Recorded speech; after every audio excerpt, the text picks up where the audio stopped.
আসসালামু আলাইকুম। আজকে আমি কাঞ্জি পরের অংশটুকু পড়াবো।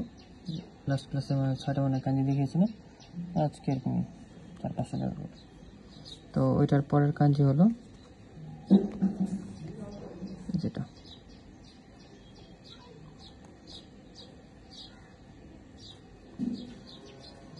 এটা হলো আতো। আতো মানে কি? আফটার বা বিহাইন্ড। আফটার মানে কি? পরে। বিহাইন্ড মানে কি? পিছনে, এরকম টাইপ। পরে এটার পর হলো উশিরো। এই যে উশিরো এভাবে লিখে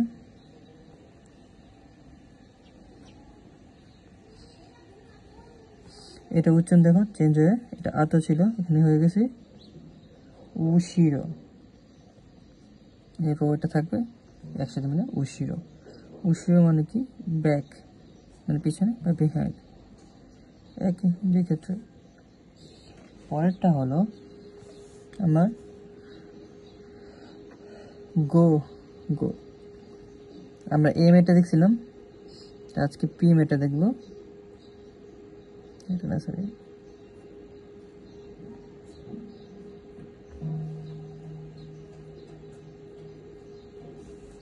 এটা হলো গো। গো এটা মানে হলো পিএম। পরেরটা হলো জেঙ্গো। আমরা গোজেন দেখছিলাম, গোজেন কি ছিল? গোজেন ছিল এএম। এখন জেঙ্গো হলো জেন। জেন কি ছিল? লাস্ট ক্লাসে দেখিয়েছিলাম, এই যে জেন এটা।